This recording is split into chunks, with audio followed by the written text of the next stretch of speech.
કેવા લાગે? બહુ જ મસ્ત. શું છે ખબર પડી? ના. તો મિત્રો, રોની રેસીપી બ્લોગમાં સ્વાગત છે તમારું. તો ચલો આપણે મસ્ત આવા ગાર્લિક અને ચીઝ ગાર્લિક વાળા મસ્ત એવા 15 મિનિટમાં બની જાય એવા ઢોકળા બનાવીએ. તો સરસ ઈઝી રેસીપી છે અને મસ્ત પણ છે અને જોરદાર અને ટેસ્ટી પણ છે. કેવા લાગે? મસ્ત. અને છોકરાઓને તો બહુ જ ફેવરેટ થઈ જશે અને દાંત નહીં હોય એ મોટા લોકોને પણ ભાવે એવા. તો ચલો મિત્રો, રેસીપી સ્ટાર્ટ કરીએ. તો હું આ રીતે એકદમ સોફ્ટ બન્યા છે ઢોકળા આપણા અને એકદમ ચીઝી ઢોકળા બન્યા છે. ગરમ છે હજી. જો એકદમ સરસ એવા આપણા ઢોકળા બનીને તૈયાર થયા છે. તો તમે પણ તમારા ઘરે જરૂરથી મિત્રો ટ્રાય કરજો. સરસ એવા આપણા ઢોકળા રેસીપી તૈયાર કરી દીધી છે ચીઝ ગાર્લિક. તમે પણ પહેલી જ વાર લાઈફમાં ટ્રાય કરજો. મસ્ત એવા જોરદાર ઢોકળા બનીને તૈયાર થાય છે. તો અહીંયા આપણે ઢોકળા બનાવવા માટે સોજી લઈ લીધો છે. તો આપણે ઇન્સ્ટન્ટ ઢોકળા બનાવવાના છે આના અને એકદમ ચીઝ ગાર્લિક વાળા બનાવીશું ઢોકળા. તો અહીંયા આપણે 1 વાટકી જેટલો સોજી લીધો છે. તેની સામે આપણે 1.5 વાટકી જેટલું પાણી એડ કરીશું. અહીંયા આપણે 1.5 વાટકી જેટલી છાશ એડ કરીશું. જો છાશ ખાટી હશે ને તો સરસ એવા ઢોકળા બનીને તૈયાર થશે. તો અહીંયા આપણે સરસ એવું મિક્સ કરી દેવાનું રહેશે. ખાટી છાશ હશે ને તો આપણે આથો થોડો જલ્દી પણ આવી જશે અને ઢોકળા ટેસ્ટમાં પણ સરસ થશે. તો અહીંયા આપણે 1 વાટકીના સામે 1.5 વાટકી જેટલી છાશ લઈ લીધી છે. તો હવે આ બેટરને આપણે થોડી વાર સોજી આપણે ફૂલે 10 મિનિટ જેટલું, પછી આને આપણે બીજા મસાલા આમાં એડ કરીએ. તો 10 મિનિટ માટે આપણે ઢાંકીને મૂકી દઈશું. તો અહીંયા આપણે 10 મિનિટ થઈ ગઈ છે આપણા બેટરને. તો જોઈ લઈએ. તો આપણું બેટર એકદમ સોજી, જુઓ મિત્રો, એકદમ ફૂલીને મસ્ત એવો થઈ ગયો છે ઘટ. તો આમાં આપણે અત્યારે હાલ થોડું એવું મીઠું એડ કરીશું. સ્વાદ પ્રમાણે મીઠું લઈ લેવાનું રહેશે. અને અહીંયા મેં લીલા મરચા ક્રશ કરીને લીધા છે. એકલા લીલા મરચા જ હાલ લીધા છે. તો આપણે તીખાશ માટે લીધા છે એને. તો એને ક્રશ કરી દીધા છે અને આપણે આ રીતે હલાવી લઈશું. અને અહીંયા આપણે ઠંડા થાય ને ઢોકળા તો પણ એકદમ સોફ્ટ રહે એના માટે આપણે અડધી ચમચી જેટલું તેલ એડ કરીશું, જેથી કરીને આપણા ઢોકળા છે એ થોડા સોફ્ટ રહે અને ઠંડા થાય ને તો પણ એકદમ સોફ્ટ જ રહે. તો આમાં આપણે થોડું બેટર આપણને ઘટ લાગે છે. તો અહીંયા આપણે થોડું એવું પાછું 1 થી 2 ચમચી જેટલું આપણે પાણી એડ કરીશું. વધારે પાણી એડ કરતા નથી અહીંયા આપણે. અને તેલ નાખ્યા પછી બરાબર આપણે આને આ રીતે હલાવી લેવાના રહેશે, જેથી કરીને આપણે છે ને તેલ બધું અંદર મિક્સ થઈ જાય. તો આમાં બીજો આપણે કોઈ જ મસાલો હાલ અત્યારે કરવાનું નથી. મીઠું અને લીલા મરચા અને તેલ એડ કરવાનું છે. અને આને આપણે થોડી વાર આ રીતે 2 થી 3 મિનિટ જેટલું ફેટી લેશું.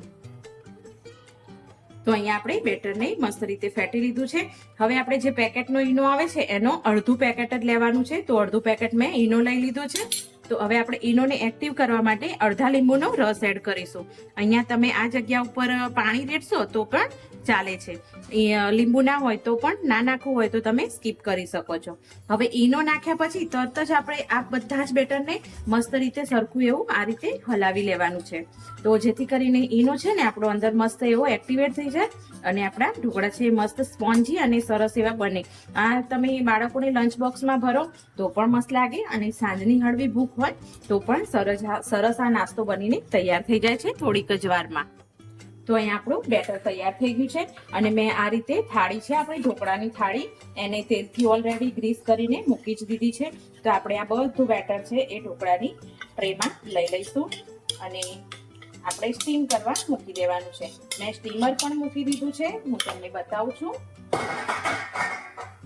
તો અહીંયા આપણે સ્ટીમરને પણ આ રીતે કૂક થવા મૂકી દીધું છે.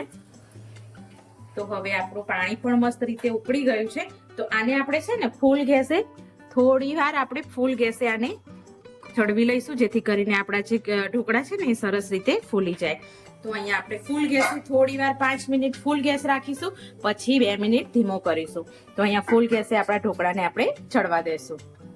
તો અહીંયા આપણે 5 થી 7 મિનિટ જેટલો ટાઈમ લાગ્યો છે. તો આપણે હવે આપણા ઢોકળા જોઈ લઈએ. જો એકદમ સરસ ફૂલી પણ ગયા છે અને આપણું ચપ્પુ એકદમ ક્લીન નીકળે છે. તો આપણા ઢોકળા ચડી ગયા છે. તો હવે આપણે આનો ગેસ બંધ કરી દઈશું અને આપણે ડીશને બહાર કાઢી લઈશું. તો અહીંયા આપણે આપણા ઢોકળા કાઢી લીધા છે અને મેં ચીઝની ક્યુબ લઈ લીધી છે. તો આ રીતે આપણે ચીઝની ક્યુબ છે ધીમે ધીમે ગરમ હોય ને થાળી થોડી ઠંડી થોડી ગરમ થાય એટલે આ રીતે ઉપર છીણી લેવાનું રહેશે, એટલે એકદમ મેલ્ટ થઈ જાય ચીઝ આપણું અને સરસ ટેસ્ટ પણ આવી જાય. તો અહીંયા આપણે આ રીતે આખી ચીઝની ક્યુબને આ જ રીતે મેશ કરી લેશે ઉપર છીણીની મદદથી.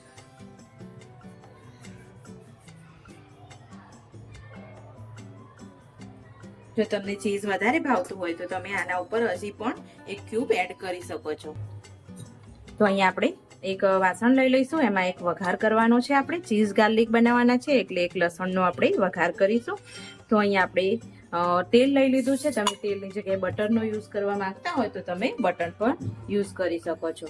તો હવે આપણે આ રીતે ઢોકળા બનાવ્યા છે તો આપણે મીઠા લીમડાનો કે એવો ઉપયોગ નહીં કરીએ. તો અહીંયા આપણે જોઈએ તો આપણે જો એકદમ ચીઝ એકદમ મસ્ત એવું મેલ્ટ થઈ ગયું છે ઉપર, અને આપણે થોડા ઉપર ચીલી ફ્લેક્સ એડ કરીશું. તો આ રીતે આપણે ચીલી ફ્લેક્સ અને થોડું ઓરેગાનો એડ કરીશું. તો અહીંયા આપણું તેલ સરસ એવું ગરમ થઈ ગયું છે. તો એકદમ આપણે મિક્સરમાં ક્રશ કરીને લસણ લઈ લીધું છે. તો આપણે લસણની કચાશ ના રહે એટલા માટે આપણે લસણને એકદમ સરસ એવું રીતે આ રીતે એકદમ ગોલ્ડન થાય ને ત્યાં સુધી સાતળી લેશું, અને હલાવતા પણ રહેશું, નીચે લસણ ચોટી ના જાય. તો અહીંયા આપણે મસ્ત લસણને સાતળી લીધું છે અને ગેસ પણ બંધ કરી દીધો છે. કારણ કે આપણે ગેસ કેમ બંધ કરી નાખ્યો, આપણે ચીઝ જે આપણે ઉપર છીણી નાખ્યું છે ને એકદમ આપણું મેલ્ટ થઈ ગયું છે, અને તો આપણો વઘાર પણ આપણે થોડો ગરમ પડશે એટલે થોડો વઘારને આપણે ઠંડો થવા દઈએ પછી ઉપર એડ કરીએ. તો અહીંયા આપણે હવે આ લસણનું આપણી જે પેસ્ટ છે એ તૈયાર થઈ ગઈ છે. તો આ રીતે વઘારને ઉપર એડ કરી દઈશું ધીમે રહીને બધા જ ઢોકળા પર, જેથી કરીને આપણે જે ઢોકળા સરસ એવો લસણનો ટેસ્ટ આવી જાય અંદર ગાર્લિકનો. તો આપણું જો ચીઝ એકદમ મસ્ત રીતે મેલ્ટ પણ થઈ ગયું છે અને સરસ એવું દેખાય છે. તો અહીંયા આપણે થોડા એવા કોથમીરના પાન એડ કરી દઈશું અને પછી આપણે કટ કરી લઈએ.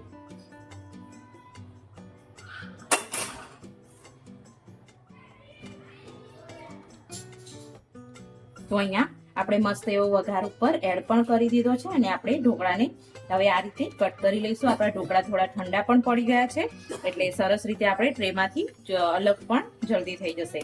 તો આ રીતે કટ લગાવી દઈશું જેથી કરીને જે આપણે લસણનું તેલવાળું વઘાર એડ કર્યો છે તે આપણે નીચે સુધી ઉતરી જાય. તો આ જ રીતે બધા જ ઢોકળાને આપણે કાપી લઈશું અને હવે સર્વ કરી લઈશું. જો મિત્રો તમને પણ આ વિડીયો મારો ગમ્યો હોય તો લાઈક અને શેર કરજો, અને તમારા ફેમિલી સર્કલ અને ફ્રેન્ડ મિત્રો સાથે ચોક્કસથી શેર કરજો. જુઓ એકદમ મસ્ત એવા ઢોકળા બનીને તૈયાર થઈ ગયા છે. તો તમે પણ તમારા ઘરે જરૂરથી ટ્રાય કરજો, થોડીક જ વારમાં બની જાય છે આ. અને થેન્ક યુ મિત્રો.